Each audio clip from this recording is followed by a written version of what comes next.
Good morning, everyone, and welcome to our Sexual Assault Victim Advocate Fundamentals Training Series. Today's presentation is on Maryland's Sexual Assault Kit Initiative, or SAKI, Victim Notification Protocol. I'll be putting some announcements in the chat regarding accessibility, and with that, I'm going to turn it over to our presenter for today. Thank you. All right. Good morning, everyone. I'm Laura Jessic. I presented, I guess it was last week now, on the neurobiology of trauma. And if you weren't able to make that presentation, a brief introduction to me is that I am the Sexual Assault Response Team and Sexual Assault Kit Initiative Program Manager with MCASA. I do work with sexual assault response teams across the state, as well as forensic nurse examiners and sexual assault forensic exam programs. But I also, I would say primarily, work on the Sexual Assault Kit Initiative project in Maryland, and specifically the Victim Notification Protocol. So, how we engage survivors that are affected by the backlog of untested rape kits. And that's what we're going to talk about today. We'll start by going over a couple objectives. So by the end of this training, participants will be able to identify at least two Maryland SAKI project goals. And if I didn't already say this, SAKI stands for the Sexual Assault Kit Initiative. The second objective is to explain the guiding principles of the Maryland Victim Notification Protocol. And the third is to outline the steps of the victim notification process. We're actually going to start off today by a brief. I want you to reflect on the last time you ordered an item, had a package waiting for delivery, and you were waiting for that delivery, and how that felt if and when it was running late or when it was lost. So you can use the chat to enter in some emojis, or if you prefer, you can type out some feelings about how losing a package or waiting for a package that's been delayed makes you feel. So I'm going to go ahead and let you all use the chat. I love these emojis. So angry, eye roll, frustrated, upset, ruins my day. Yep. And Alyssa, while we get some of these emojis coming in, if you want to stop sharing your screen and I'll shift sharing mine. So just so everyone knows, we're doing a brief shift of sharing screens. So hopefully this shows up for you all.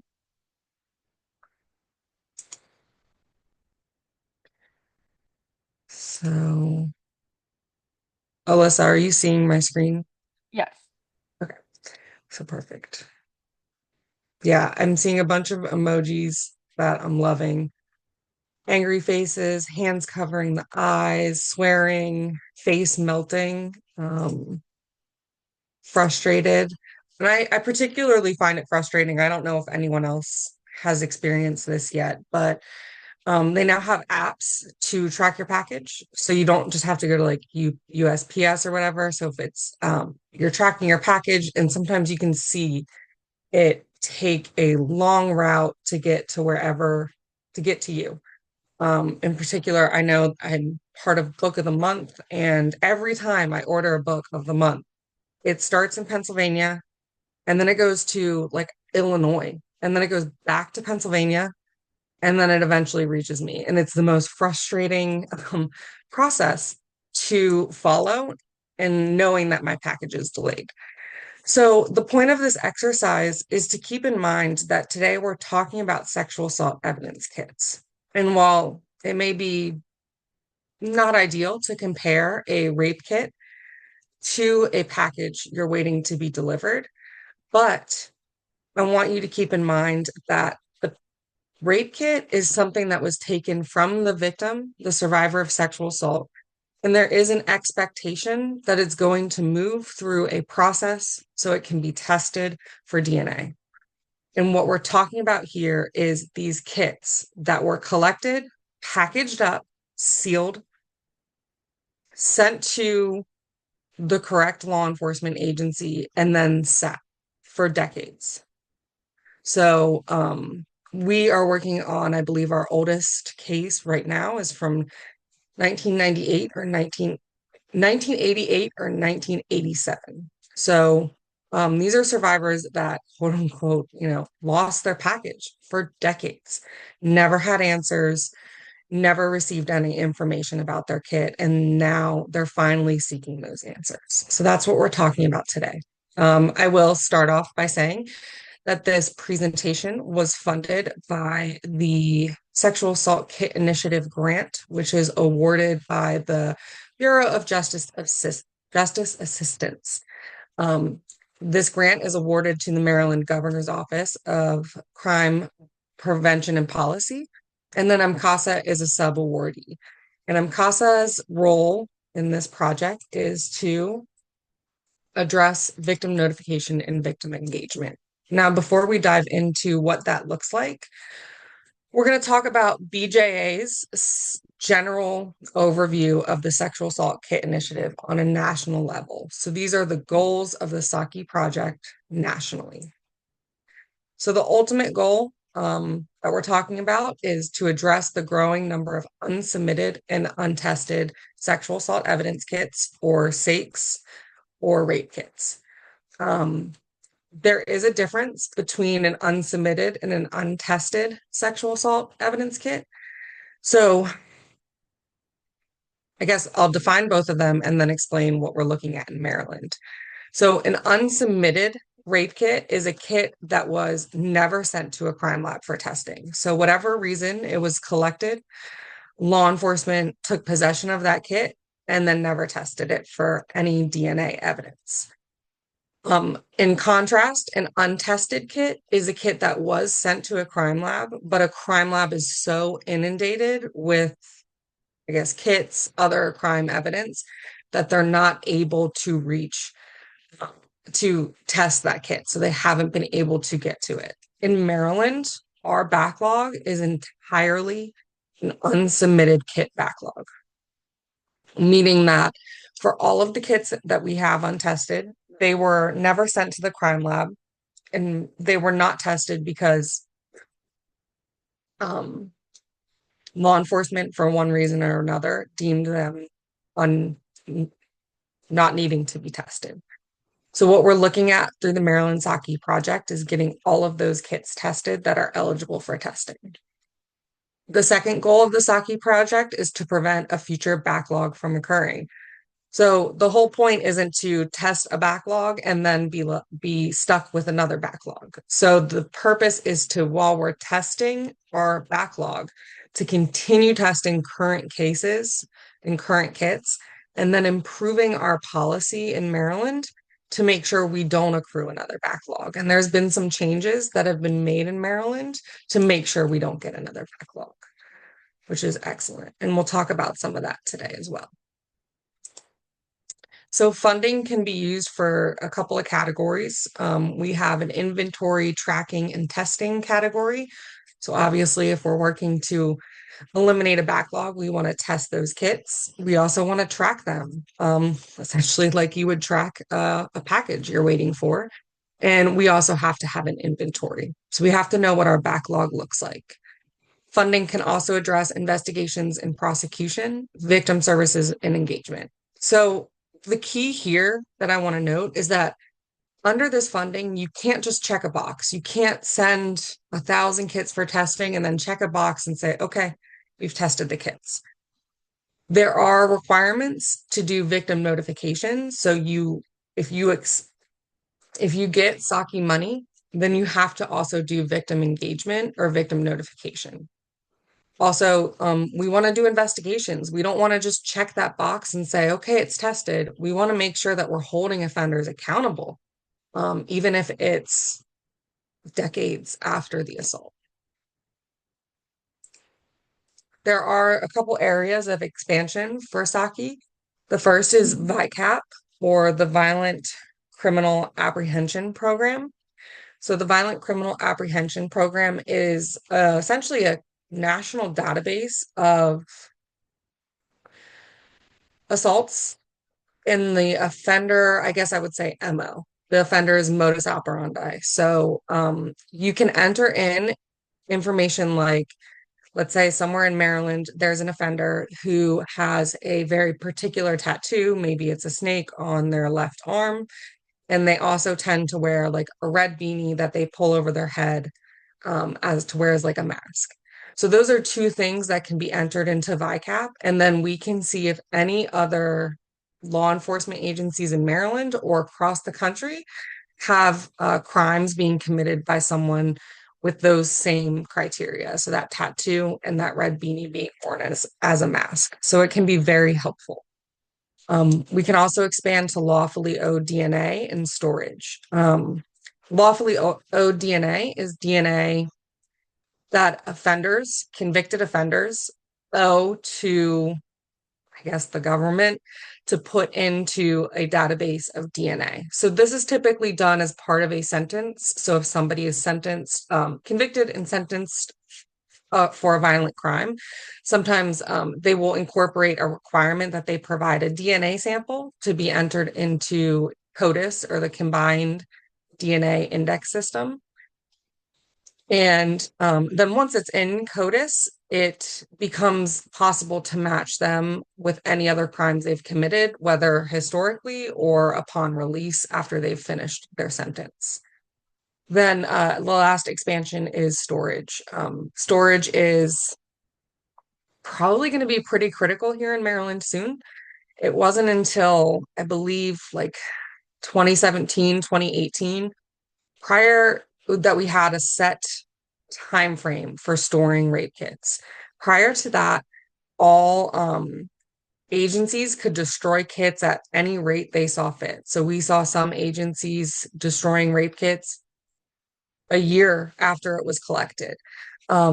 And then we have some agencies who never destroyed a kit. And finally, in about, like I said, 2017, 2018, Maryland passed legislation saying all kits must be stored for a minimum of 20 years. And then a few years back, they increased that actually to 75 years.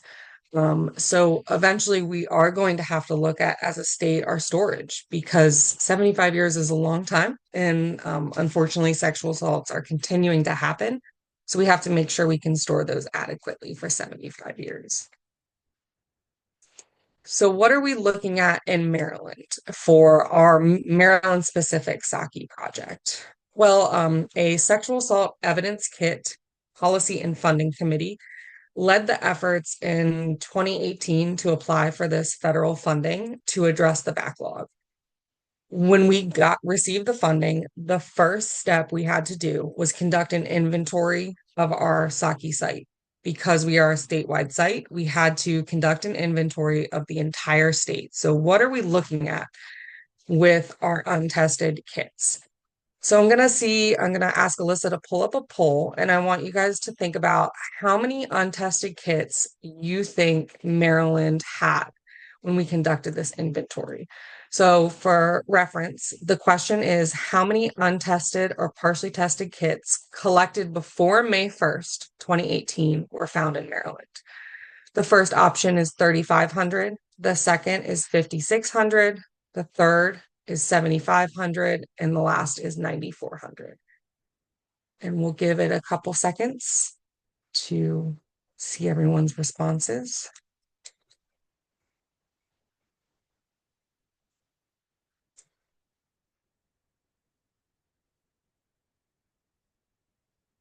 Okay. I'm gonna go ahead and end the poll now. It looks like responses have slowed down. And the majority of you said 7,500 in Maryland's untested kit inventory. And that's correct. We had a little over 7,500 kits that had never been submitted to a crime lab for DNA testing. What I find really interesting is that before we started this project in 2018, we did an initial inventory in 2017 to try and get an understanding of what we were dealing with so that we could apply for this money. In 2017, there was only 3,500 untested kits in Maryland, according to our initial inventory, which was asking law enforcement to self-report. Then by the time we had finished our 2018 inventory, we had more than doubled the number of untested kits in Maryland. And I think it's kind of hard to try and wrap my head around why that may be. But I have found that throughout this project, while we have finished our inventory a couple years ago, we are still finding kits today that have been going unaccounted for. So most recently, we identified over 130 kits in the possession of the Department of Correctional Services and Public Safety. So all cases that took place in a prison or other institutional facility.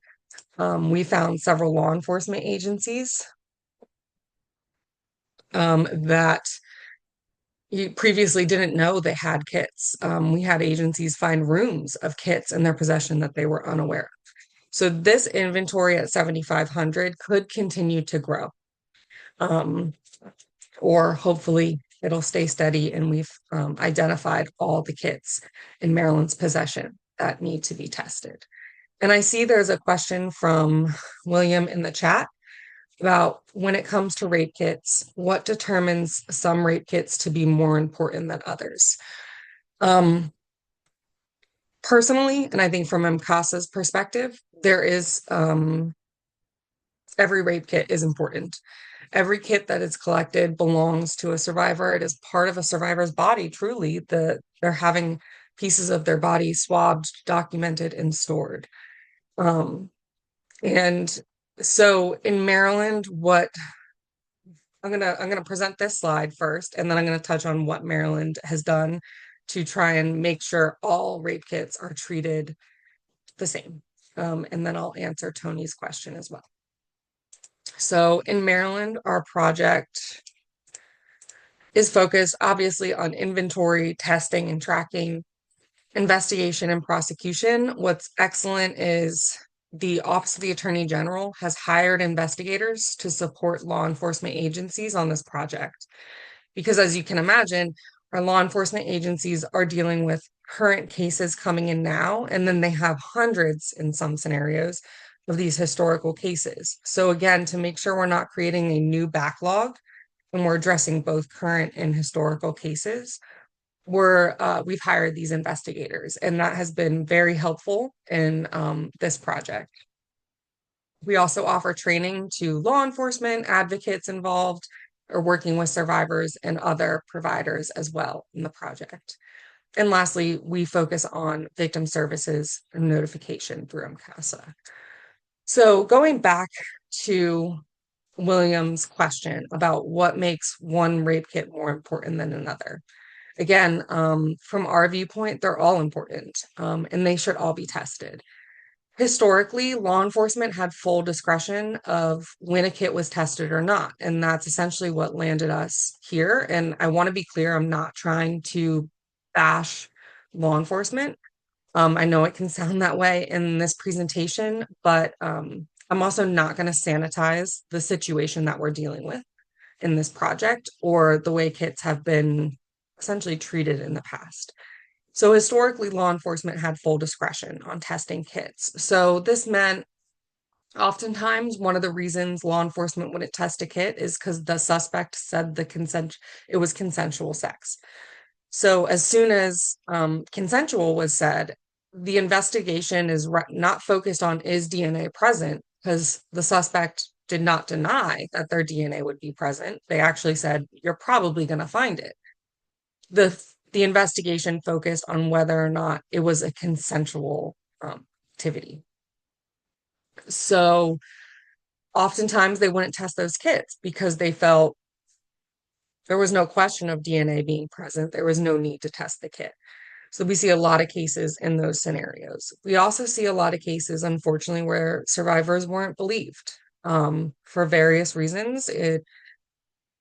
Law enforcement felt that the assault or the report was false or baseless. And therefore they didn't test the kit.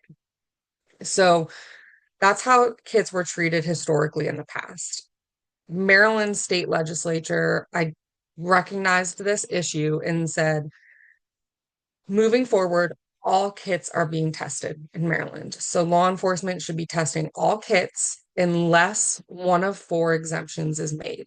And this is in the law. I can make sure, I'm not sure if it's in the resources we already send out, but Alyssa, if you remind me, I will send it to you. But basically, I had trouble wrapping my head around this because I truly believe all kits should be tested, but we outlined four exemptions for testing. And those exemptions start with a false or a baseless claim. Now, that to me adds a lot of discretion back to law enforcement. They get to decide if a case is false or baseless. However, the state now defined what is false and what is baseless. And there is a reason for not testing these kits. So, in order for Maryland to have access to the FBI's CODIS database, we cannot be entering in DNA for cases that are not a crime. It can actually lose our accreditation and certification to use CODIS, which would be a significant issue. And I can wrap my head around the intent is to try and make sure we're not violating privacy, right? So we're not just putting anyone's DNA in CODIS to see what they may be, what crimes they may be tied to. So false and baseless cases cannot be entered. Also, if a victim declines consent for analysis, so they don't want their kit tested, this is often anonymous reports or anonymous exams conducted by the forensic nurse. Those are not tested and entered into CODIS. And the last one is a offender is already in CODIS and has been convicted or pleads guilty to the crime in question. So they have to be found or convicted of the crime, and their DNA is already in CODIS. So that ensures that we're able to identify them with other crimes. So aside from those four categories, all kits should be sent for testing. To address Tony's question on what actions are taken against those agencies who do not send rape kits. I've had this discussion with a lot of people for a while. Because we're on this project started in 2018. And there's still agencies that haven't submitted kits for testing under the project. And I honestly haven't come up with a punishment. Some people say we'll pull their funding if they're not testing rape kits. And unfortunately, when I break that down, when you pull funding, what you actually end up doing is rewarding a law enforcement agency. Because if you say pull this funding from them, essentially you're saying, oh, you're not doing your work. We're going to take away the money to do this. And now you don't have to do it. Additionally, it punishes survivors. If we pull away the funding for testing these kits as a punishment and they still don't start testing kits, then the survivors are punished and their kits remain untested. So right now, agencies are just held responsible for reporting their numbers on testing every year to the Office of the Attorney General. And those numbers are published publicly, provided to state legislators. And the idea is hoping that they'll see their error in their ways, or they will not want to take any heat from the public or other legislators. So that's kind of the situation that we're with now. If anyone has any ideas to get more compliance, I would love to talk about it. And I will say that there has been significant improvement in between 2018 and 2023. We tested 800 and change kits, so just under 1,000, which was pretty low of a number for our goal of the project. And then in the last year, we've tested, I would have to look at my notes, but we're approaching 800 as well. So we're picking up our testing with law enforcement, which is a great thing. So when talking about these kits and testing these kits, the question then becomes is how do you involve the survivor? How do you notify the survivor about their kit, about it being tested or not tested? and what do they have the right to know? So this was where MCASA really came into play. And we were responsible for developing the notification protocol. It was developed in conjunction with the Sexual Assault Evidence Kit Policy and Funding Committee. So we asked for feedback from a lot of different disciplines. This committee is essentially a statewide SART. So we have law enforcement, advocates, forensic nurse examiners, prosecutors, elected officials, crime victims' rights attorneys, government agencies. It's chaired by the Office of the Attorney General. So we really asked for that feedback. We also went around to all the SARTs in Maryland and asked for their feedback and their input based on their experience serving the survivors in the community. The other thing we took into consideration was current practices by other SAKI sites. So there were SAKI sites before us that had implemented policies and protocols that either worked or didn't work. So we really dove into those varying protocols to see what did work, what didn't work, what we agreed with, and what we thought could work in Maryland. And we incorporated those into our protocol. The difficult thing here is oftentimes we want to look at what best practices are, right? Like our first question is, okay, here's the problem. What's the best practice to address this problem? And unfortunately, when looking at notification, we didn't really find any. And I think that's because of the human factor. What is best for one survivor may not be best for another. So one survivor may have a great experience with a particular policy or protocol, and another could say, well, that's not what I wanted, and that didn't work well for me. So we really had to try and incorporate in choice was one of our priorities, so that survivors could really dictate what was going to work for them and what wouldn't. One of the research studies that did exist that we found was conducted with focus groups with survivors. And what that study found was that survivors tended to feel, not all of them, but the majority of them felt that their kit belonged to them. It was part of them. It was physically part of their body. It was personal. It was private. And it was tied to something traumatic. And they deserved to know when something happened to it. It didn't matter what happened or what the results were. They felt they deserved to have that information. So we did incorporate that into our protocol, and we'll talk about that here briefly. Before I dive into this, I think I've already done this today, but just want to touch on some terminology of survivor versus victim. MCASA does tend to use the word survivor when working with clients and survivors of sexual assault. You may hear me use the word victim a lot today. And this is because this is the language used by the Bureau of Justice Assistance in the SAKI project.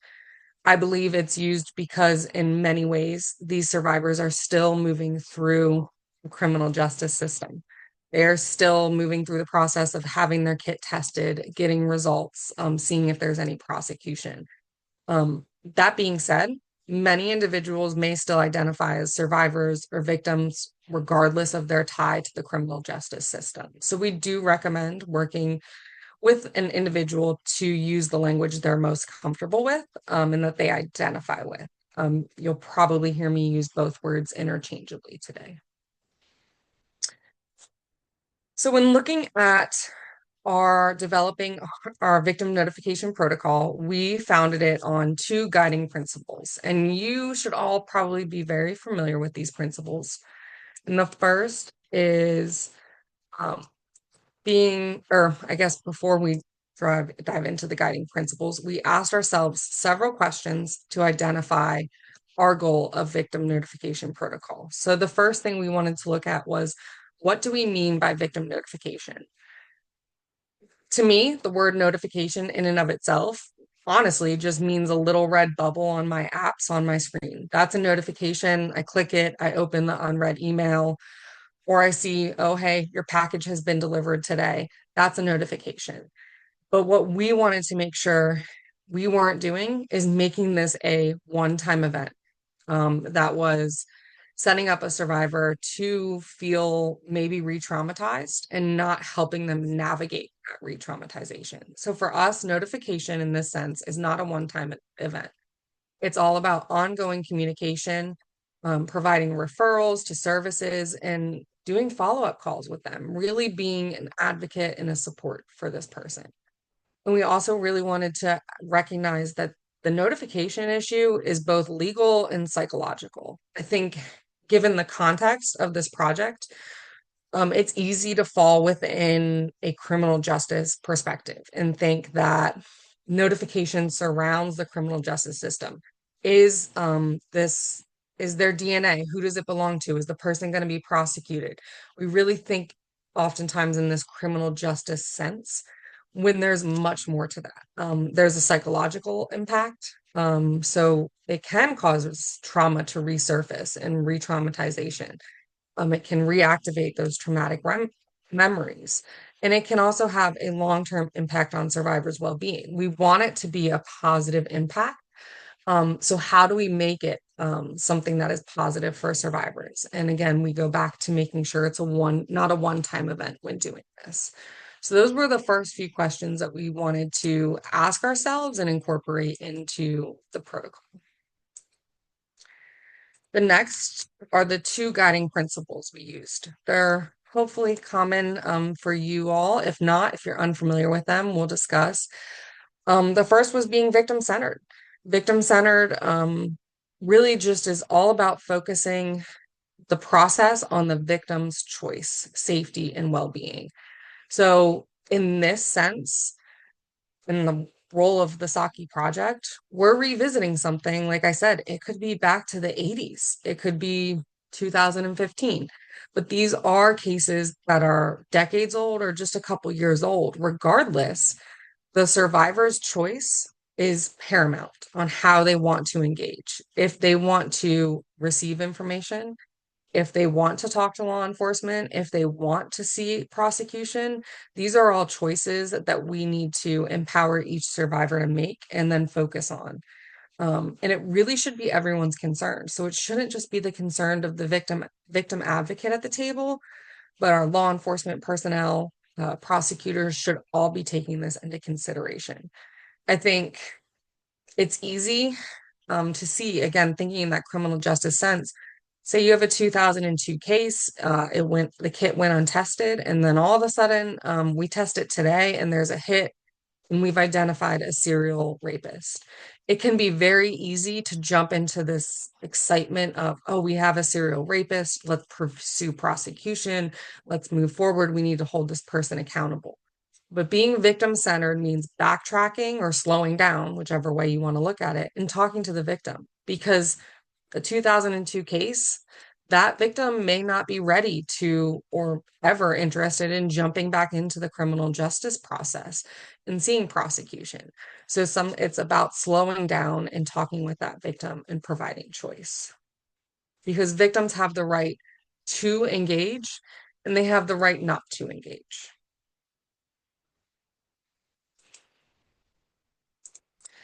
The second guiding principle is being trauma informed. And being trauma informed, really, it runs parallel to being victim centered, right? It's about emotional safety and physical safety and helping to support the survivor. I think what's really interesting about these conversations around victim notification is oftentimes we talk to other providers, we sit around the table, we're trying to work on developing a notification protocol. And the question often comes up as, well, we don't want to cause re-traumatization. We don't want to open an old wound for this survivor by contacting them 5 years after this assault. And one of the quotes that I really like to say here is that being trauma informed to me means recognizing that survivors of sexual assault are both fragile and resilient. So being trauma informed means recognizing that someone can be upset, someone can be, an old wound can be opened, they can feel symptoms of trauma, but they can also be resilient. They may still want information. And I don't think it's up to us to decide what information they receive. So instead of focusing on not causing trauma, because we don't know if the person will welcome information about their kit. And we'll talk a little bit more about the types of responses that we're seeing in conducting these notifications. But to me, being trauma informed means strengthening that victim's capacity to recover. So making sure that we're present, we're doing follow-up calls, we're advocating for them. We're not just calling them and then abandoning them. We're providing resources, services, and support. So while we think about these two guiding principles of victim-centered and trauma-informed, if you all want to take a moment in the chat, and I'm curious to see what being victim-centered and trauma-informed means to you, based on our discussion today, based on what your current or already your understanding is of trauma-informed and victim-centered in the first place. What does it mean, or what does it look like to you? And I'll just give it a minute here.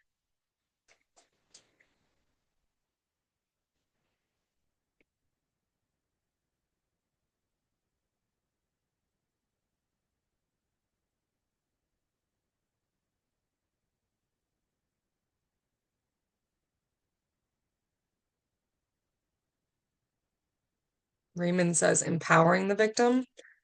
So to me, that ties directly to choice, empowering the victim to make the choices that are right for them. Putting the survivor in the driver's seat. Yeah, again, choice, putting them into the ability to make a choice and then supporting them in a choice. Agency, giving them agency. Hmm.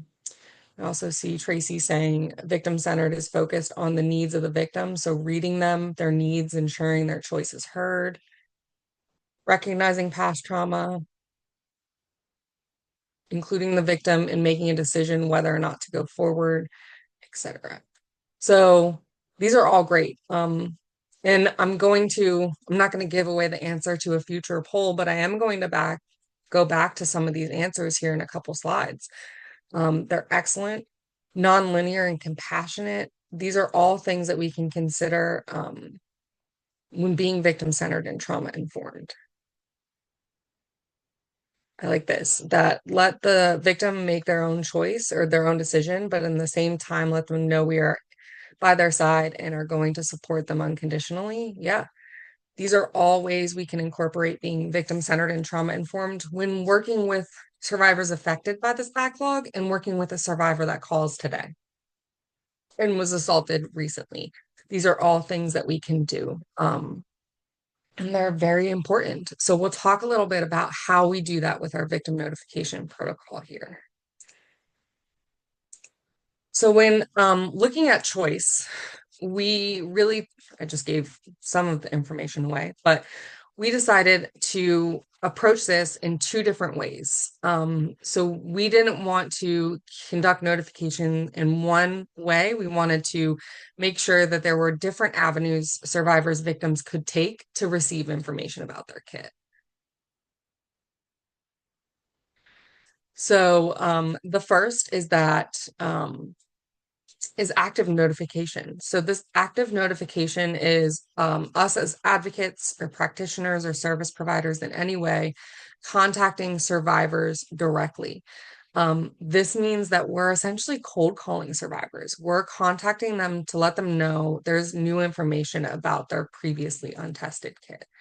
So this is honestly, it's not easy to do. It can be a difficult conversation. There's a number of barriers that we'll discuss.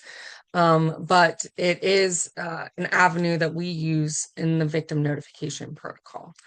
The second approach is through opt-in notifications. So we do have an established opt-in information line. So survivors that have heard about this project or are just seeking information about their kit, haven't heard about the backlog at all, they can contact our opt-in information line and they can tell us how they want to engage. So from the start, they're either opting in, or I guess it's also an opt-out line.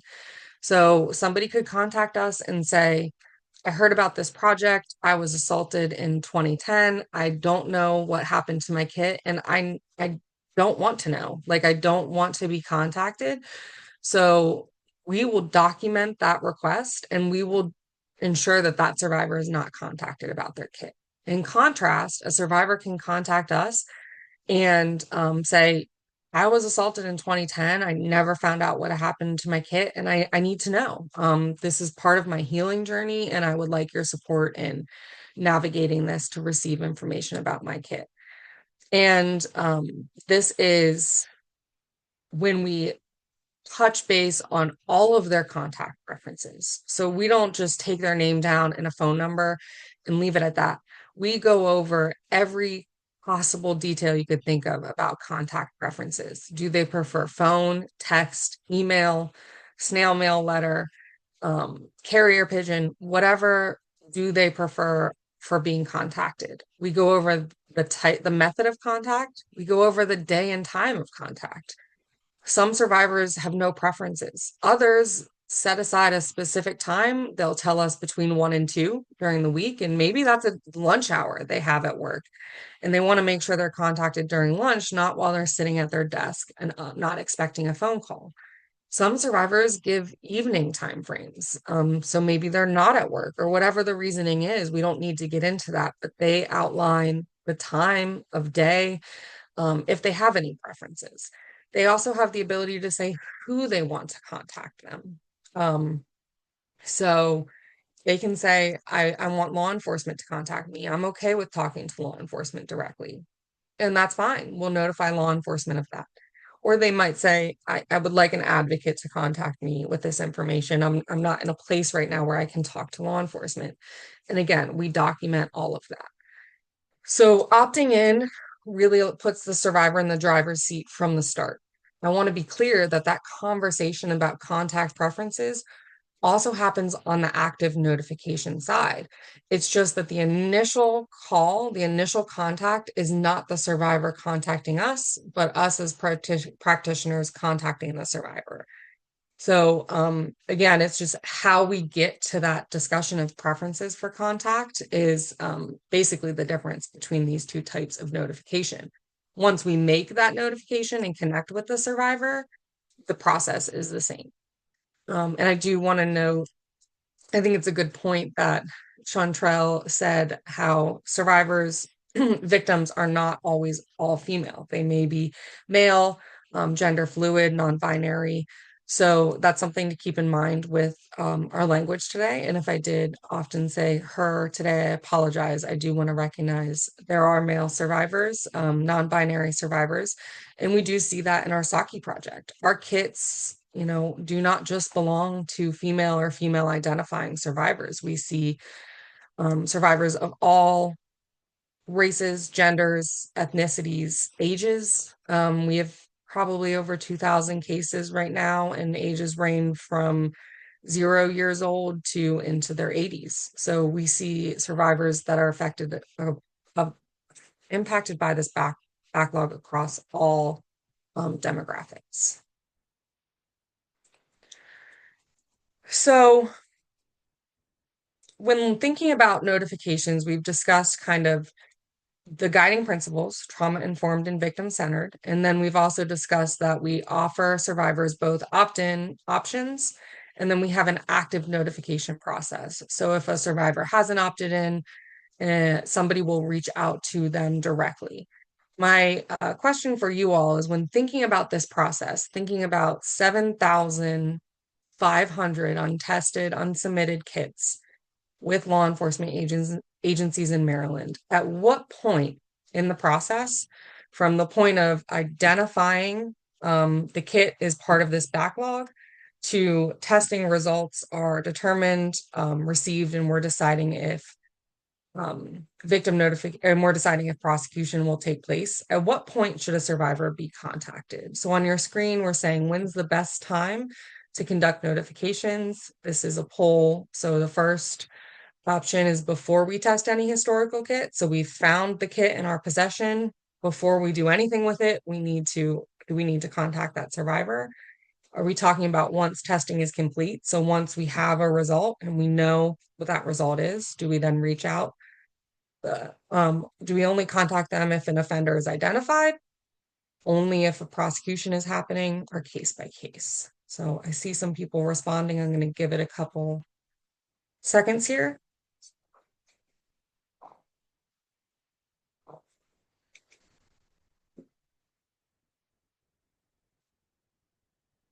Okay. So responses are slowing down. I'm going to go ahead and end this poll. Um, I'm going to go over the results of the poll, and if anyone wants to put any thoughts in the chat for why they selected, the answer they selected, I'm always open to discussion on some of this. But for the results on your screen, we're looking at the majority of you said a case-by-case basis. No one said only if prosecution is being considered. One or so, a couple people said if an offender is identified. The second most common answer was before any kit was tested. And then we also have once testing was complete. So these were the questions that we had to ask when planning our victim notification protocol. And before I dive into what we landed on, I want to touch on a couple of these options. First, I think it's really interesting that nobody said only when prosecution is being considered. There are some other SAKI sites, and we did face arguments when developing this protocol that we only conduct notification when prosecution is being considered. And honestly, when our team started looking at this as an option, this was kind of quickly off the table because we, as advocates, know that prosecution only happens in 25% of cases. So this would be very few cases if we're talking about just notifying survivors if there's prosecution. And then we also have only when an offender is identified. This was another interesting discussion for us. And one of the things that we incorporated into that discussion was the fact that if we look at statistics, most survivors know the person who assaulted them. So most survivors may not be surprised when they are told, there was DNA in your kit and it belonged to John Smith. And they may be very well aware that that DNA was going to belong to John Smith because of their relationship or acquaintance with them when the assault happened. So then we were kind of looking at just once testing is complete or before we test any historical kit. And when we were talking about before testing any historical kit, this was, again, an interesting conversation. But I guess my question that I had, and going back to that package analogy, is if you ordered an item online and you are waiting for it to be delivered and it goes missing for, let's just say, 2 months, and then they find your package, would you expect the package to just go back to that company and sit there? And then maybe somebody say, hey, do you still want this? Or would we expect it to be sent to us because we ordered it in the first place and we had wanted it? I mean, I can see both scenarios. I can see a company reaching out and saying, hey, we found this package. Do you want it to be delivered to you today? And I can see it just moving through the process and being delivered as it's addressed once the package is found. And so we looked at what happens when a survivor has a kit collected in Maryland. And when a survivor has a kit collected in Maryland, they're given two options.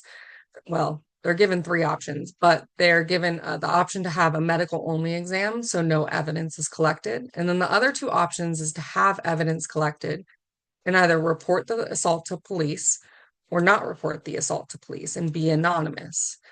And when somebody reports the assault to police, they are consenting to having their kit tested. So in that moment, they're saying, test my kit. If they choose anonymous, they're declining consent for analysis. So they're saying, don't test my kit. So there's an implied consent at the beginning, at the point the kit is collected, that kit will be considered and sent for testing.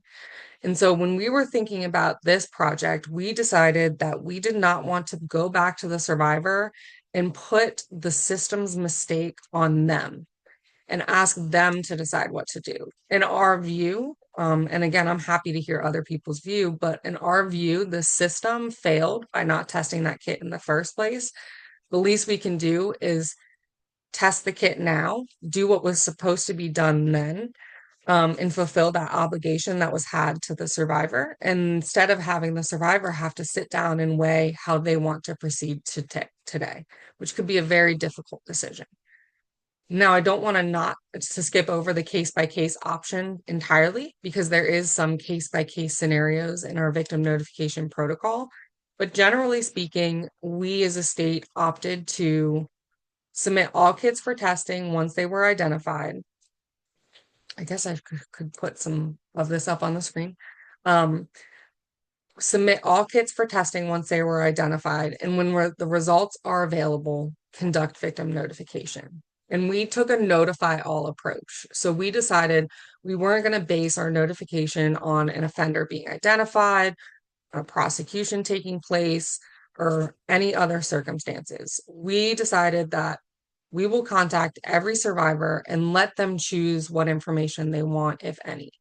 And this goes back to survivor choice. And I found this out really, really quick doing these notifications, is that there were times at the beginning when I received a request from law enforcement and they were like, hey, we didn't find any DNA in this kit. We tested it. There's no foreign DNA here.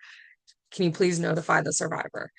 And I would often go into those notifications thinking, oh, this is going to be really upsetting to the survivor to hear that there's no DNA. Like, I had to prepare myself for those conversations. And I quickly learned I cannot make those assumptions.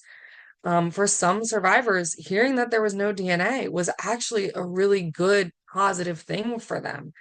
And so I could not make that assumption about how the survivor was going to react to the information. And again, this goes back to choice and empowering the survivor to what they want to hear. It also goes back to making sure the system's not making decisions for survivors. I'm very adamant that survivors have the right and the capacity to make their own choices that are best for them.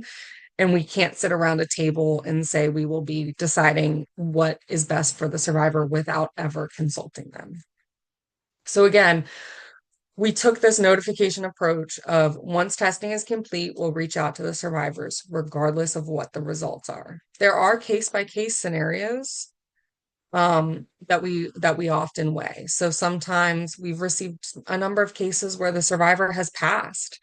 And so the question then becomes is, do you notify next of kin? And generally speaking, our answer is no. We don't know what a survivor told their family or their partner or their children, and we're not going to out them just because their kit has been tested now. There's also a lot of case by case scenarios just based on the case circumstances or the age of the survivor. Like I said, we have cases where the survivor was assaulted before they were 1 year old, and then we have cases up to survivors being assaulted in their senior years.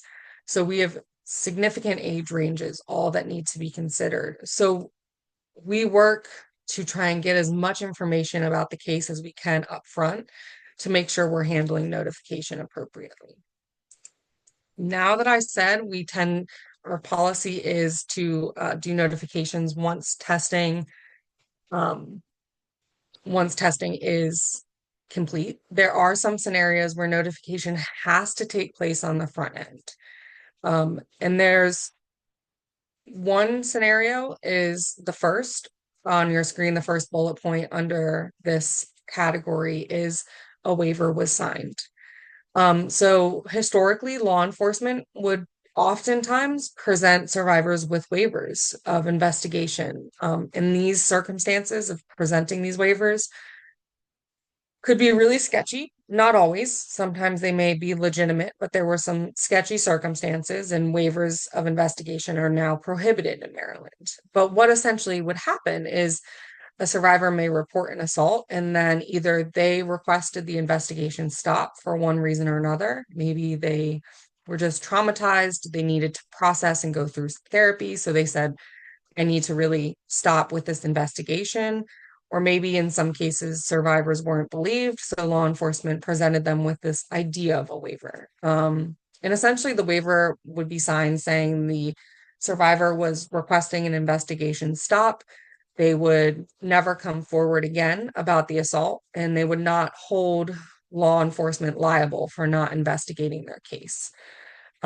So these waivers, again, were used in a variety of circumstances, but we're now talking about cases where a survivor signed some type of document and said, don't move forward with my case. So we're not going to test that kit without first contacting the victim. The other pre-testing notification is for exclusionary samples for consensual partners.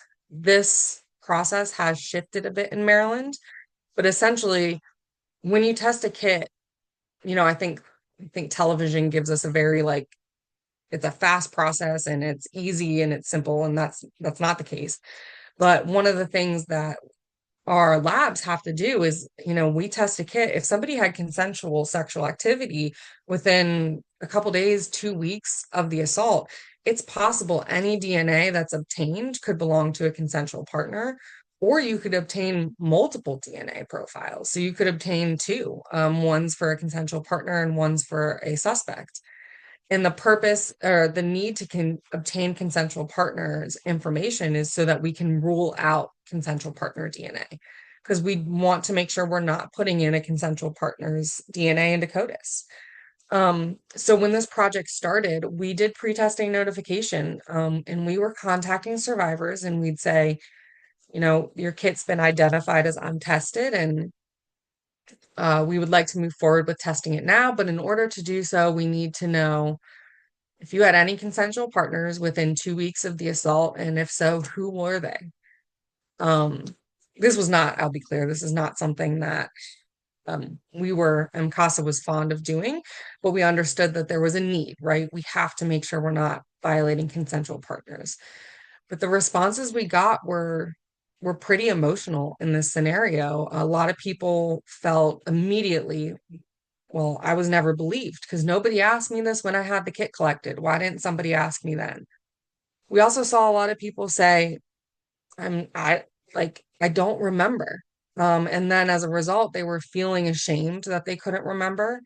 Sometimes people felt slut shamed, and they weren't sure if they wanted to proceed. Others really, had to weigh that if they wanted their former consensual partner to be contacted, because once we identify them, law enforcement has to go collect a sample to make sure we have their DNA profile on file.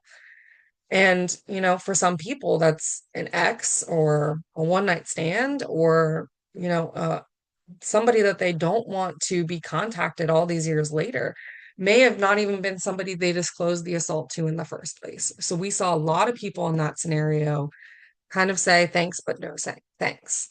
In contrast, for the waiver scenario, we saw a lot of survivors engage. So I was expecting the opposite when I started this project. I was expecting people that we were asking consensual partner information for to engage. And then I was expecting people that signed waivers to not engage because obviously they signed a waiver. But again, we found that most people we were asking consensual partner information from, they did not want to engage. In the waivers, survivors often said they didn't understand what they signed. They didn't remember signing anything at all. Also, some survivors were told, they were given information, like their case was not going to be prosecuted, their case was going to be closed. So here, please sign this waiver saying that you're not going to hold us accountable or revisit this. And when they signed it, oftentimes they had an assumption that they wouldn't be presented with this waiver of investigation unless their kit was tested, right? It's just this inherent belief that all avenues of investigation would be taken before somebody would give you this waiver. And so a lot of survivors felt shocked and betrayed because they were under the impression their kit was tested and that's why they were given a waiver. So to find out the reverse was true was a bit devastating. Um, Now, for exclusionary samples, we have shifted as a state to testing all kits first and then asking consensual partner information once we have testing results. This we're hoping to see, we're early on in the stages, but we're hoping to see one, we're going to have to ask fewer people about consensual partners because not every kit is going to have a viable DNA profile. So if we test a kit and there's no foreign DNA present, or there's not enough DNA to create a profile, there's no need to ask a survivor about their consensual partners. There's no need to have that conversation. There's no need to track down a consensual partner and get that sample. So we're doing it on the back end now, so we can have a very different conversation with survivors. We'll only be asking about consensual partners when it's necessary. and we'll be able to present the survivor with information on testing results first. So instead of saying, hey, your kit's been untested, in order to test it, we need consensual partner information, we instead are saying, your kit was identified as part of this project.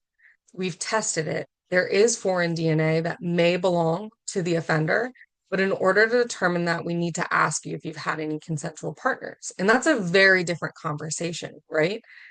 So we're hoping, and we've already seen more engagement with this process versus the old process. I will note there's one other scenario where we have to contact victims before testing begins, and it's probably the most difficult. Thankfully, it's uncommon. But in order to test a kit, we need to have a clean, for lack of a better word, sample from the victim. So we need to be able to know what DNA profile belongs to the victim, right? Because if we don't, and we get two DNA profiles, we know one could belong to the victim, one could belong to the perpetrator, and we could say, oh, and even there's a third for a consensual partner. So this process is usually done during a forensic exam. So all the swabs are taken during the exam, and then they either do a finger prick for a blood or a buccal swab of the mouth. So we have the victim sample. And there are cases where that was never done. So a victim sample was never collected, and we can't test that kit without it. Unfortunately, that does often feel like the most difficult because that is the most common when a survivor thinks, they were never believed, because that's a pretty easy step. If they had an exam done, if they were doing interviews with police, they were engaging in the process, then why during all of that process did nobody say we need a DNA sample from you? So that's often the most upsetting, and it can be a hard conversation to have.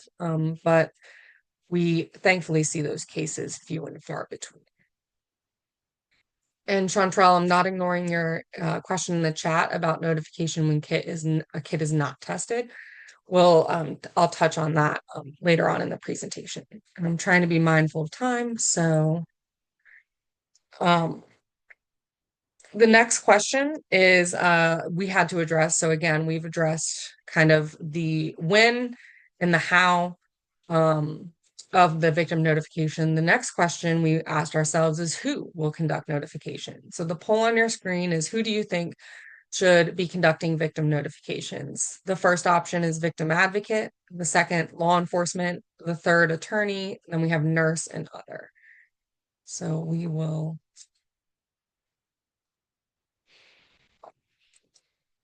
give it a second. And of course, um,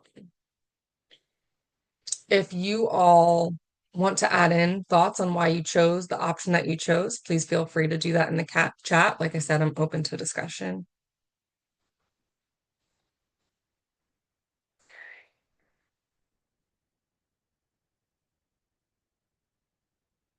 Okay, so I'm seeing the responses slowed down. Gonna go ahead and end the poll. So it looks like we have a couple people that said nurse or an attorney. And then we had some people say law enforcement, but the majority of you said victim advocate.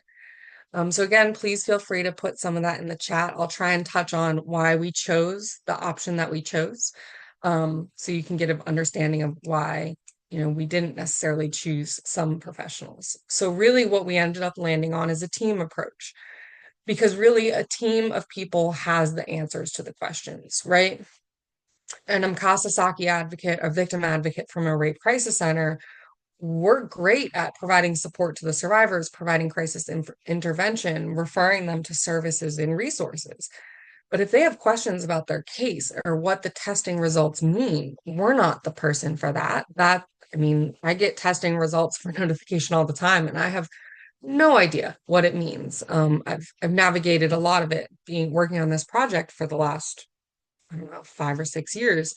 But it can be difficult, and it's not necessarily our place. So we approach notifications by starting with a victim advocate with MCASA SAKI team. So myself or one of our advocates, and we make that initial contact with the survivor. So this provides an opportunity for us as the advocate to discuss their case being identified, the project as a whole and allow the survivor to tell us how they want to engage. And this really is founded in the fact that we do not know how every survivor's experience was with law enforcement. We want to assume they had a positive experience, and we have had survivors that had a positive experience. But a lot of survivors had a negative experience with law enforcement. So we don't want to start the process of notification off by reintroducing them to the agency that did have some negative impacts on their case when it was originally reported. So we start off with the advocate making initial contact, and then we offer them the option to talk to law enforcement. So this means that they can ask any questions they have. They can ask law enforcement, why was my kit not tested in the first place? I want an answer. What does this result mean for my case? What is the status of my case today? A lot of these survivors honestly have no idea what the status of their case was. Communication just kind of dropped off and they don't know what happened with it. So this gives them the opportunity to meet with law enforcement, and we offer the ability to do that with an advocate present or without an advocate present. So some survivors want an advocate present because, again, they had a negative experience. Others are just like, oh, I'm good. I'll just contact the detective that I spoke to 5 years ago. I'm going to call them on my own, and that's perfectly fine. So there is that ability to have that conversation. So I see some comments in the chat about choosing law enforcement because they're the ones in charge of the kit, or because survivors start asking questions about investigations. And that's exactly why we didn't want this to be an advocate only process. We want to incorporate law enforcement, and we do not act as law enforcement. So we have encountered survivors that do not want to speak to law enforcement at all. They want every communication to come through a victim advocate or their attorney. And some survivors, like I said, are immediately comfortable reaching out to law enforcement on their own, and that's perfectly fine. But we let them know about the project from an advocate perspective and handle any crisis intervention and referrals, and then connect them to law enforcement as appropriate. We also want to be mindful that law enforcement and attorneys and system-based advocates are not confidential in any sense. So, if law enforcement contacts a survivor or systems-based advocate contacts a survivor, anything that survivor says off the bat could immediately be or would be disclosed to law enforcement. And oftentimes, when we make this initial contact as advocates, we are opening a door, and it's oftentimes the first time in a long time somebody's heard from somebody and expressed concern or care about their case. And it often results in a lot of disclosures about what happened to them at the time of the assault. Sometimes we get disclosures for assaults that happened after the one we're calling them about, sometimes about the one that happened before. And so we want to make sure we're setting up a confidential and safe space for that initial contact. So if the survivors want to disclose anything, as a confidential advocate, I do not have to report, and I will not report anything they disclose to me to law enforcement, prosecution. That is my role. And then once we make that initial contact, if they want information and they want to engage, then we establish them with law enforcement so they can have those conversations about their case, about the investigation, and about their kit. We've had really good responses from a number of law enforcement agencies across the state, hosting meeting with survivors, having really good conversations and meetings that benefit survivors, and working alongside us as advocates. And it's been working really well. And I'm actually really proud of that. Couple things, we don't incorporate nurses because nurses, once the kit is sealed and provided to law enforcement, they're hands off. They're not responsible for testing for DNA. That's the responsibility of a crime lab. And honestly, forensic nurses are neutral parties, so they cannot appear to be working for the state or on behalf of the survivor in any way. We do also have a project attorney at MCASA. So we have an attorney that is dedicated to this work. And so she can represent survivors and kind of work with them to get questions answered. and attend meetings with them. And then if their case does go to prosecution or if they have other legal options, our attorney is available to represent them. So that's a great resource. Every survivor we contact has the ability to speak to our attorney about legal options.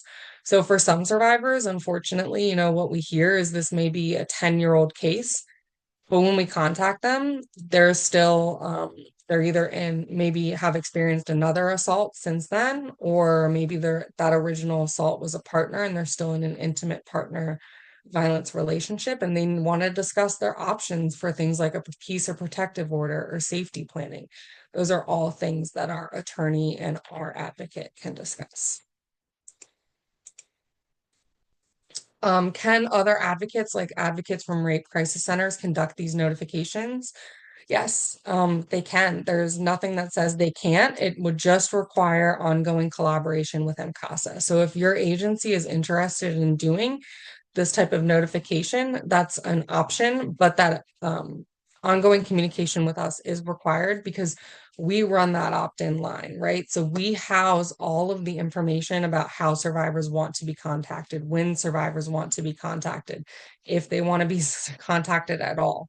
So that is necessary to make sure that if another agency is reaching out to survivors doing notifications, we want to make sure that we're not violating any opt-in preferences that somebody has outlined.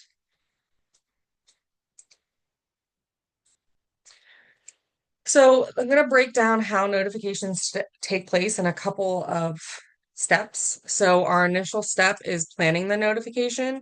So this happens when law enforcement gets testing results back from the crime lab on whether DNA is found in the kit, if it was entered into CODIS, if it was identified or connected to a particular offender. They send MCASA that information and we take that and we do two things. We search our opt-in database. So we make sure that if this survivor has opted in, we are reviewing what their contact preferences are, and then we are honoring those. If the survivor has not opted in, we create an individualized notification plan to contact that survivor. We utilize information provided to us by law enforcement. Usually that information is the maybe phone number, address that was collected at the time of the assault. Well, for some of these cases, again, we're decades after the assault, some of them maybe 10 years, and survivor contact information, their address, their phone number may change. So we often conduct our own supplemental searches and we have a project investigator that works on this to help try and locate survivors. So once we have that plan, we have contact information that we think is accurate for the survivor, we start reaching out to survivors. We use a phone approach. Some SAKI sites do knocking on doors, which we have done for cases where there is an interest in pursuing prosecution and there's a significant need for contacting the survivor. But generally speaking, we use a phone type of system. So we attempt to reach each survivor by phone. Again, if they opted in, we're going to honor those preferences. So for some, it's not phone, some it's text message, some it's email, some it's snail mail. But whatever those preferences are, we outline. And then if we don't have those preferences, we try to contact them with the numbers we have. This can be really difficult because we don't know who we're reaching. And also, if somebody does pick up and it's the survivor, we don't know what setting they're in. We don't know if they're in their car with their children and their partner who are unaware that they were ever assaulted. So it's a system of really trying to navigate those circumstances in a very sensitive way. We have had survivors, I mean, also just the amount of spam that we get these days. Survivors are often on guard. They're alert to this possibly being a spam or a scammer phone call. But once we realize we have the survivor on the phone, we make a reference to a case that they reported in whatever year. Then we do a verification of identification and verification that they're in a safe place to discuss this project. And that's kind of how we start that initial contact. At the time of initial contact, no information about testing results are provided. We're not trying to play the role of law enforcement. We are simply trying to inform every survivor about the project and that there's new information about their kit and it's available to them. So that's when some law enforcement agencies and some survivors say, I don't want to speak to law enforcement at all, but I want to know what happened to my kit. And then we consult with law enforcement, and typically there's not an issue, and we do provide that information with full disclosure that, more details about how it affects their investigation will need to come from law enforcement. And so sometimes, if we tell somebody that DNA was entered into CODIS, then they know they want to meet with law enforcement because they want to discuss what that means. And for others, if they learn that there was no DNA found in their kit, then they don't feel that they need to speak to law enforcement. That's enough information for them, and they kind of disengage. So again, providing them with some initial information can be helpful, but we do not take on the role of law enforcement. Once we make that initial contact, we work on scheduling a follow-up meeting. So, like I kind of said, based on what the survivor wants. Do they want to talk to law enforcement to discuss the next steps, what the results mean for their case? And we empower the survivor to decide, what's best for them. Some survivors have learned that there was a hit to a serial offender, and then they want no further engagement with law enforcement. Once they have that follow-up meeting, they get that information. They don't want to engage with the system. And again, we're going to honor that choice. This is when we also make referrals as appropriate to any local service providers or other resources. Again, we see a lot of survivors facing other struggles. So sometimes it's about referring to a food pantry or employment assistance. So we're kind of that wraparound service. We're not just here to address their kit in particular. We're here to support them as they navigate this entire process. During this meeting, and actually whenever I make initial contact with survivors, I offer an apology, and it's part of our notification protocol that we offer an apology to each survivor. That apology should be coming from both an advocate and law enforcement, which can be difficult for some people to offer to survivors because it's a sense of, I wasn't here in 1995 when you assaulted your case. I shouldn't have to, when you were assaulted and reported your case, I shouldn't have to apologize for this. And it's less about taking personal responsibility and more about just acknowledging that somebody was left with unanswered questions about their assault for years or decades. And so it's more about just offering that apology of acknowledging pain, acknowledging that they reported an assault, and acknowledging that they should have had answers sooner. There are some tips for offering an apology in our victim notification protocol. I'm going to we'll send a link out to that protocol after this training so you can review it in detail, but I'm going to move on from that as I'm kind of running low on time. So the next step in the victim notification process is about empowering the survivors. So this actually is kind of throughout the whole process. We want to empower survivors to decide what information they want to receive. And we do get survivors that say, okay, that project's great, but I don't want to know what happened to my kit. I've moved on and I don't need any information. We want to empower them to make that choice. But when they meet with law enforcement, sometimes it's a more in-depth conversation. Like, what are the next steps for the investigation? How do they want to be contacted moving forward? And some survivors, when initially contacted, wanted all conversation to come through MCASA or an advocate. They were uncomfortable talking directly with law enforcement. But after that meeting with law enforcement, they often see that this detective might be different than the detective that they originally worked with. Oftentimes, if they receive an apology, they feel validated and they're willing to collaborate with that detective, and they ask MCASA to step out. And that's perfectly fine with us. As long as we make that connection and they're aware we're available in the future if anything were to come up, we don't have to be involved. Some want continued information to come through MCASA. And so we will remain kind of their point of contact and their liaison with law enforcement. So asking all of these questions, do they have a support group? Are they engaged in therapy? And then figuring out and empowering them to make the choices that are best with them and get the services they need is important. We also established a survey for feedback from survivors. This survey, other SAKI sites have started and tried to do surveys and gotten few responses. Our response rate is also low, but we have received a number of responses on the notification process. And the majority of people, just like we saw in the research that we used in creating this protocol, the majority of people said that they felt the notification process was beneficial to them. It helped them get answers. It helped them understand and heal. So they did find the notification process helpful. And that's a survey that we offer to everyone involved in the notification process, and we monitor it to identify if there's anything that maybe we got wrong.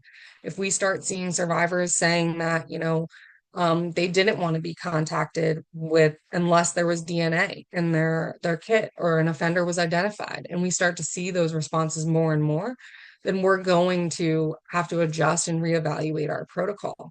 But right now, we're seeing that the notification process is working. Survivors feel supported, and they feel like process was helpful in healing to them. So that is a positive result, in my opinion.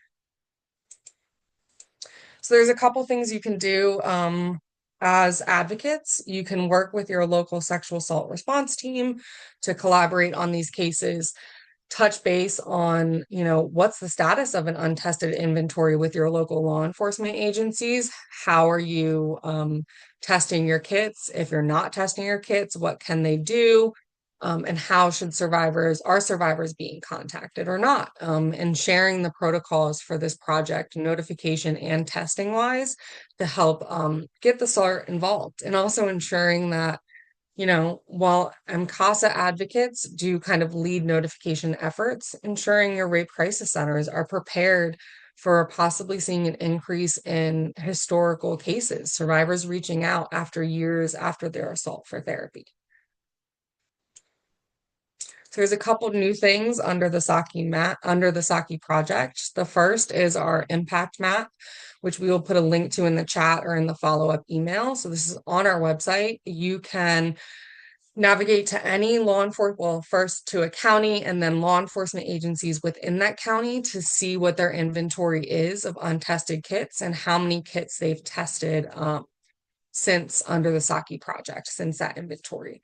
So you can say go to Allegheny County, and then particularly you want to look at maybe Cumberland City Police or Allegheny County Sheriff's Office. This map will tell you how many untested kits they have in their possession, how many tested so far.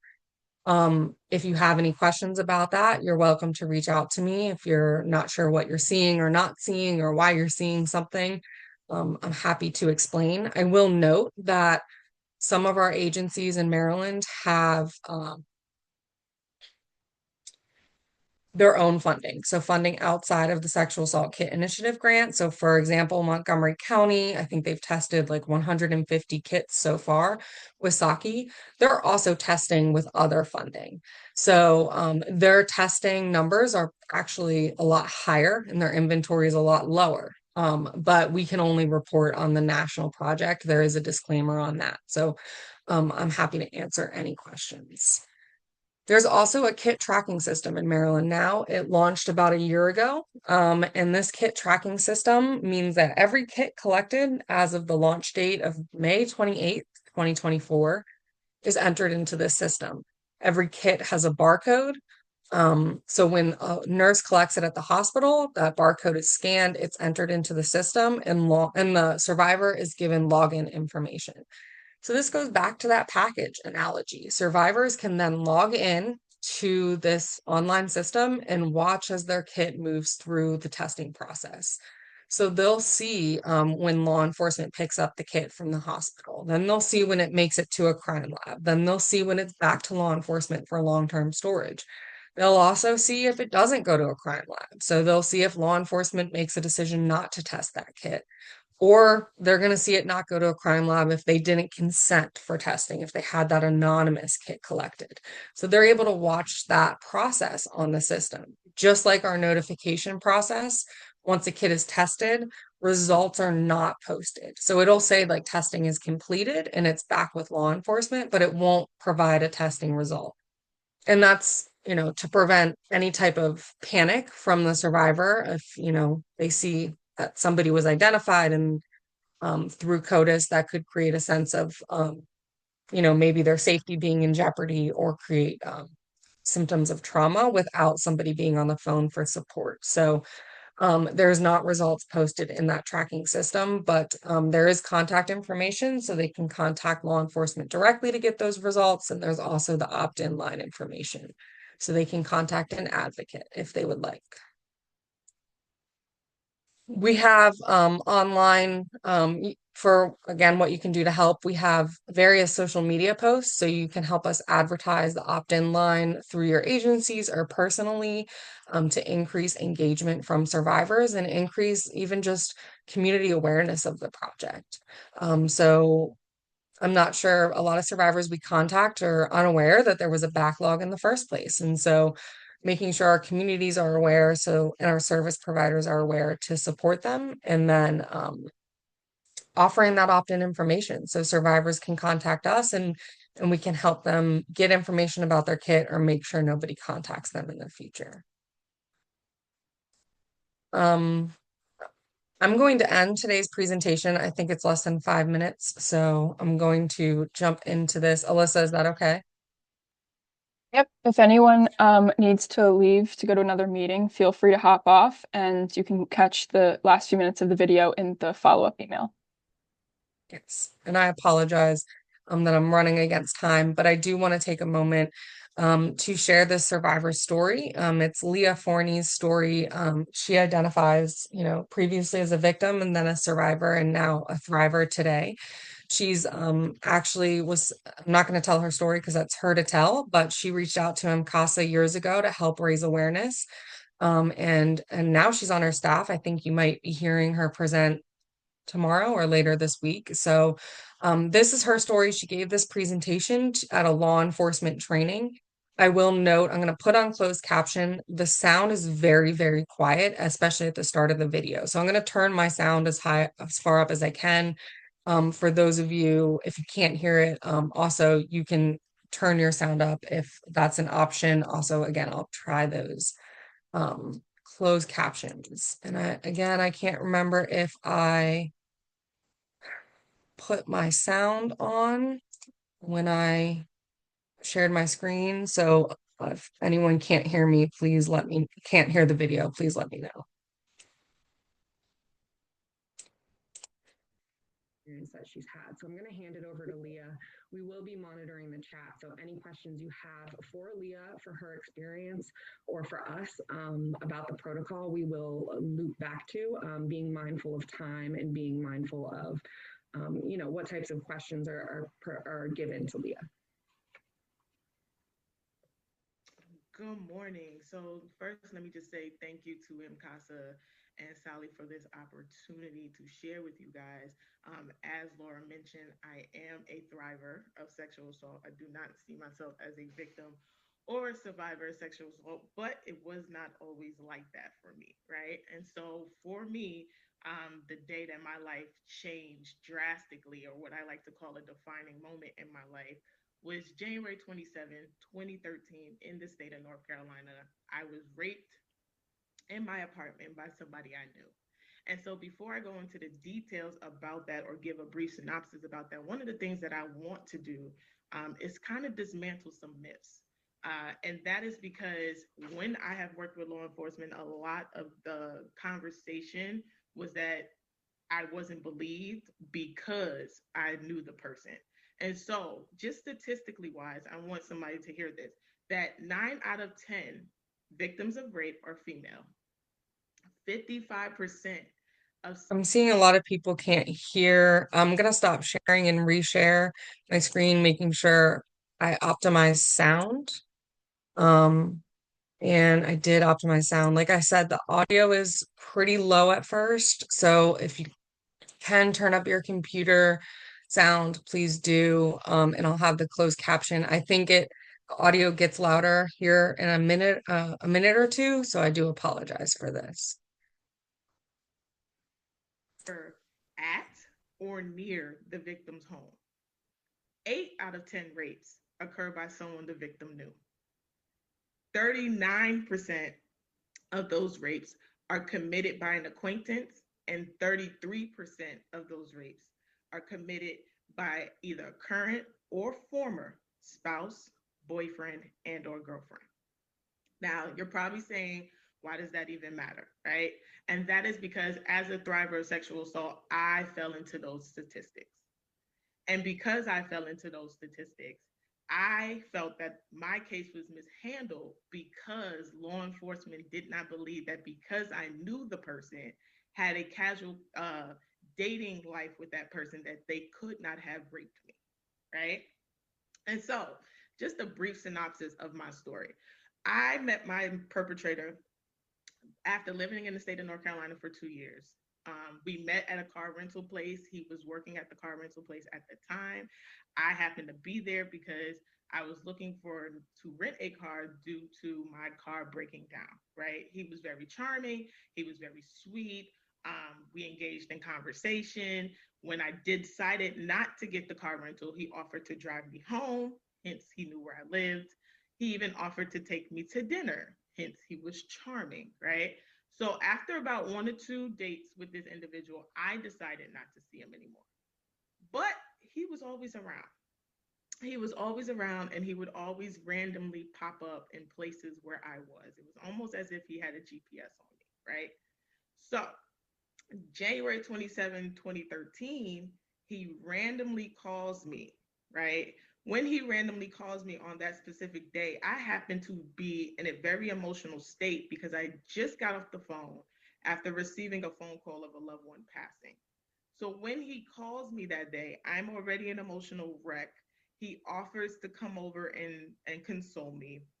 And against my better judgment, I allow him to. Little did I know he was already sitting outside my apartment. So he comes to my house again under the guidance of I'm here to support, here to comfort you. But the minute he walked in my unit, something just did not feel right. There was this gut wrenching feeling on the inside of me that says something is not right. He sat on my couch, and instead of consoling me, he proceeds to want to argue about why I no longer wanted to deal with him.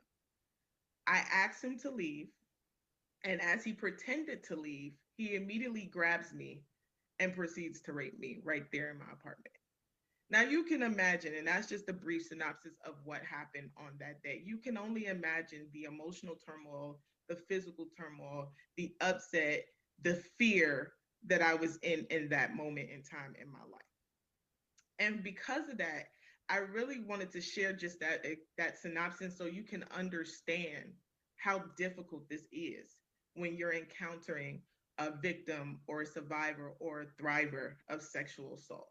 Not many of them have what I like to call the resiliency factor. For me, I was able to bounce back. I was able to get the support, go to therapy, rely on my family, rely on my friends, rely on my spirituality and God to get me through. So many of them don't have that opportunity. And so I wanted to leave you guys with an understanding of how to look at victims. I think many times when we encounter a victim, whether it's of sexual assault of any crime, we immediately think that this individual is weak. And we're not weak.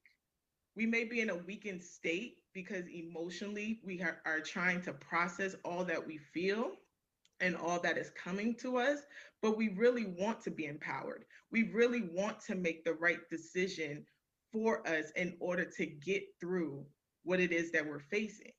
And so, every victim, survivor, or thriver of sexual assault needs the following from law enforcement or anyone that they come in contact with. right? And so the V in victim stands for validation. Put yourself in their shoes. What if that was your daughter? What if that was your mom? What if that was your aunt? What if that was your uncle? Put yourself in their shoes. Empathize with them. Listen to them. Offer an apology. And let me say, the apology is not coming from a personal place. We're not saying you have to personally take responsibility for what happened, but what we are saying is, hey, it would be nice to say, you know what? We dropped the ball. I am sorry. So offer an apology. Validate what it is that we're feeling. Validate what it is that we're experiencing. The I in victim stands for insight.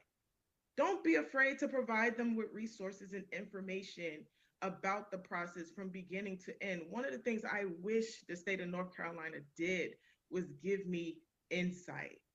It's a lot of information that I found out 8 years later after my rape kit was tested that I wish I knew 8 years ago when I was going through this process. And so, because I didn't have the insight, I didn't know what the process was going to look like. I didn't know that after the rape kit comes, then I have to go through the notification process and have to meet with the DA. And I didn't know these things. So, provide the insight, give them the resources. And if you don't know, connect them to somebody that does know so that they feel like they can make a very informed decision about what it is that they want because this is their choice. The C in victim stands for compassion. Again, be a listening ear. They're not trying to beat you up. They're not trying to blame you for what has happened. They just want to be heard. We just want to be heard. And again, I can only share from my experience. I wish that I was heard. I wish that I didn't have to stand in front of, and I'll share when I encountered law enforcement, the officer literally asked me 7 times, was I sure that he raped me because I knew him? 7 times I counted. That's not being compassionate. If I tell you that that's what it was, then compassion is believing me enough to say, okay, we'll take the report. We'll do what we have to do to support you. So be compassionate. The T in victim stands for timely. Provide them with timely and up-to-date information regarding their case. I shouldn't have to wait 8 years to find out that the DNA test came, like it was a DNA match on my rape kit. That to me, that's an injustice. So provide them with timely information. Let them know, hey, this is where we are in the process. This is what needs to happen next. This is the part we need you to play. Again, taking them on that journey with you, step by step together. It's a partnership. And I know law enforcement a lot of times get a bad rap, but you want to know how we can build that bridge? It's to partner together with the victim, the survivor, or the thriver. Because we don't know what's best for us. But the more insight we get, the more we can make an informed decision. The I in victim stands for instruction.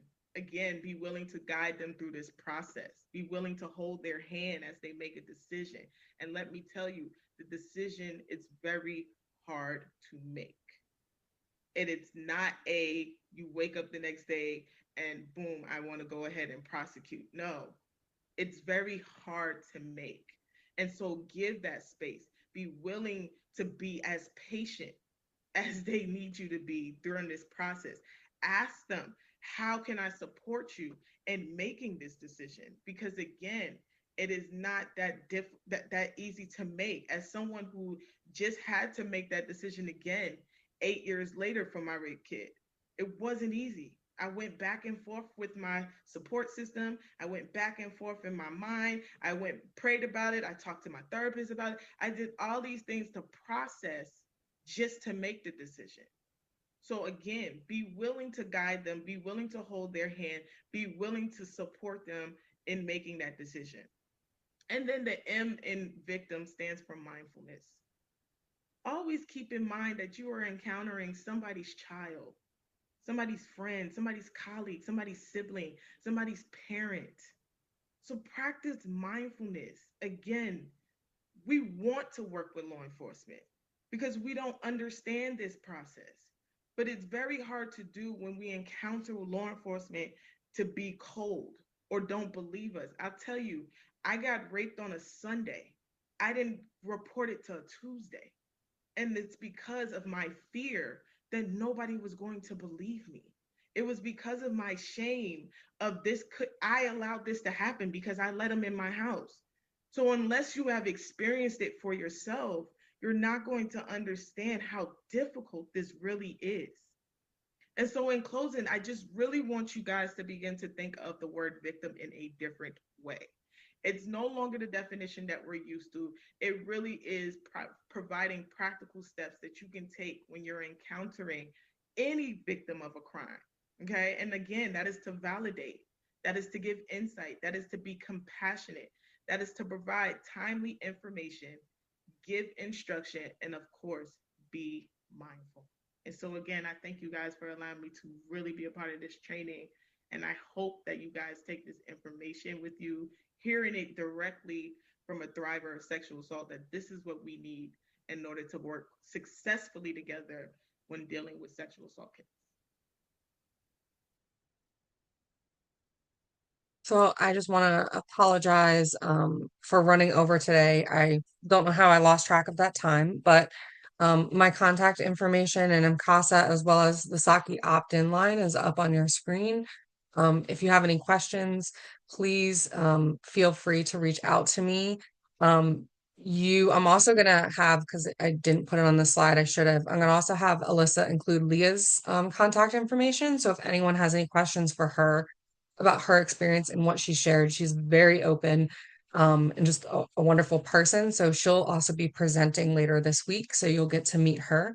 But I appreciate everyone's time today. And for those of you that were able to hang with me an extra 12 minutes, I appreciate it and apologize for running over. Thanks. Yep. Thank you again, Laura, for that presentation. And thank you everyone who stayed after with us for the video. I put the evaluation link into the chat again. I'll be sending out a follow-up email later today with a copy of the video, the evaluation, the slides, and all of the resources that Laura talked about today. So thank you again for coming, and we hope to see you tomorrow.